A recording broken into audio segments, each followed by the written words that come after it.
हमने रिश्तेदारी में भी फोन किया है सबको। टांगे नीचे से जली हुई थी। पाँव जला हुआ था? हाँ जी, पता नहीं। हमें दरवाजे से बाहर नहीं जाने दिया, कहते सही सलामत है। शलवार के नाड़े से उसको बांध कर खींच कर ले गए थे। किसी जगह भी नहीं पहचानी जा रही थी। हम भी ऐसे ही देखना चाहें उसे, मरीम नवाज हमें इंसाफ दिलवाएं। नाज़रीन, इफ़ज़ाल की छोटी और उसकी बड़ी बहन हमारे साथ मौजूद है, जिस लड़के को बड़ी बेदर्दी से घर से बुलाकर कत्ल कर दिया जाता है और कत्ल करके उसकी लाश को खेतों में फेंक दिया जाता है।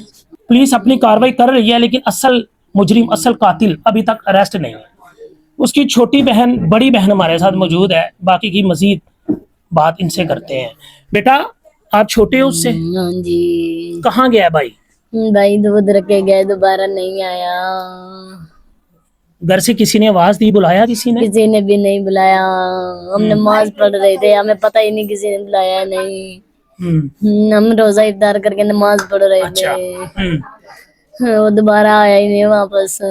ढूंढा भाई को? हर तरफ ढूंढा? हाँ, हर तरफ ढूंढा। हमने रिश्तेदारी में भी फोन किया है सबको।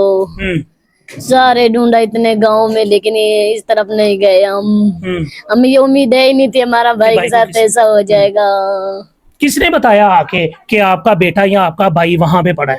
वो लेवरना कमाद झील रही थी, उन लोगों ने कॉल किया कि तुम्हारा भाई नहीं सही है, और हम वो ना भाग रहा था, हमने पकड़ा हुआ है। और अच्छा। हाँ, और हौसला दिलवाया हमें। और सारे गए, फिर आप भी गए, बहन भी गई होगी? हम जाने नहीं दिया किसी ने। हमें दरवाजे से बाहर नहीं जाने दिया, कहते सही सलामत है, हम लेके आते हैं उनसे। पकड़ा हुआ है, फिर देखा तो सारा गांव पीछे जा रहा है। आपने कहा हमारा भाई नहीं है। अब पता चल गया था कि भाई ये जिंदा नहीं है? हमें किसी ने बताया ही नहीं। फिर आए, कुंडरी लेकर आए, हमें फिर पता लग गया हमारा भाई सही होता तो इसने क्या करना था यहाँ। कोई बात हुई है आखिरी बार भाई से जब वो घर से गया था? नहीं, हमारी कोई बात नहीं। अम्मी से कहा, मैंने कहा कहाँ जा रहे हो?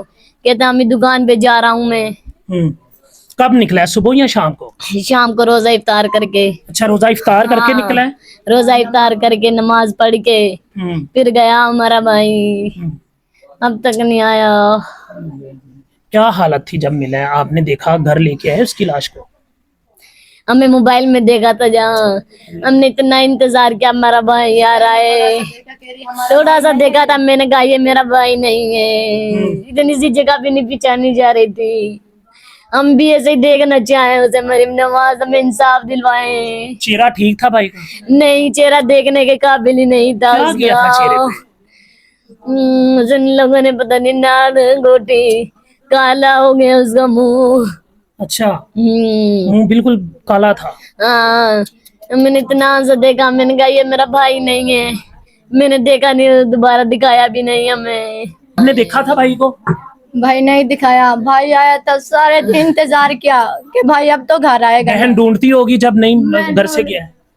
बहुत ढूंढा भाई को, हमें नहीं पता। जालिमों ने उधर फेंका है, खींच कर उसके शलवार के नाड़े से उसको बांध कर खींच कर ले गए थे।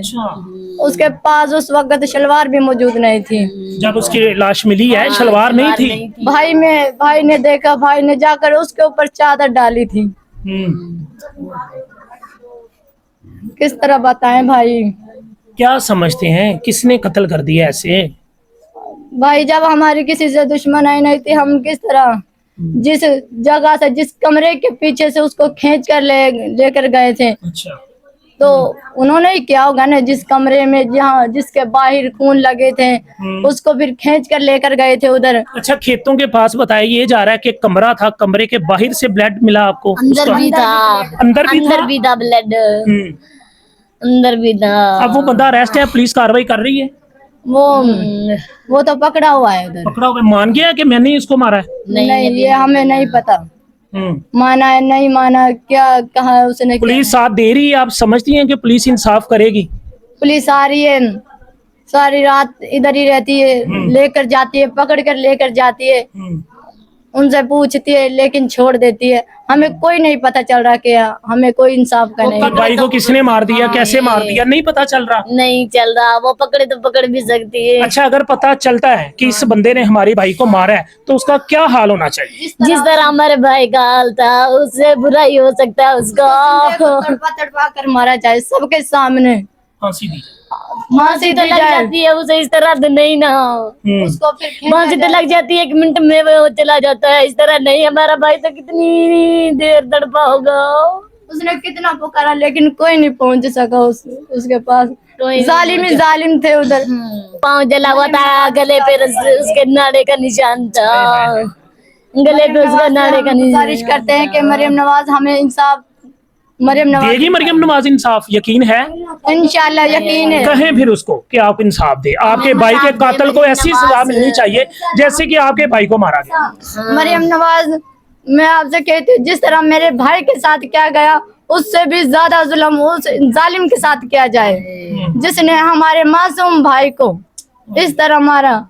और उनके दिल में रहम नहीं आया, थोड़ा सा रहम नहीं आया। इंशाल्लाह मरियम नवाज, मुझे उम्मीद है कि तुम हमारे भाई का इंसाफ जरूर दिलवाएंगी। बस यही उम्मीद है अब हमें, और कोई भाई का इंतजार नहीं है हमें। जी नाजरीन, ये फैमिली मरियम नवाज साहिबा के इंसाफ की मुंतजर है। अल्लाह के बाद इनको मरियम नवाज साहिबा पर यकीन है कि हमें इंसाफ दिलवाएंगी, क्योंकि मरियम नवाज साहिबा ने पंजाब में ऐसे ऐसे इदारे बनाए जिन इदारों में एक नाम आता है CCD का, जो कि ऐसे दरिंदे, ऐसे जालिम, ऐसे बेड़ियों को सबक सिखाने के लिए और सजा देने के लिए बनाया गया है। तो खुदारा हमारी भी दरख्वास्त है कि इन बहनों को, इन बेटियों को इंसाफ दिया जाए। उस जालिम को, जैसे इनके भाई को कत्ल किया उसने, इससे बदतर मौत दी जाए और फिर इनके दिल को सुकून हो। और ये हमारे माशरे के लिए एक सबक भी है कि जो इस चीज को देखें वो इस चीज से दूर हट जाएं। वो किसी की जान लेना क्या, किसी को थप्पड़ मारने से भी 100 बार सोचें। अपनी राय का इजहार कमेंट बॉक्स में जरूर कीजिएगा। इसी प्रोग्राम के साथ अपने मेजबान इमरान भट्ट को इजाजत दीजिए। अल्लाह हाफिज।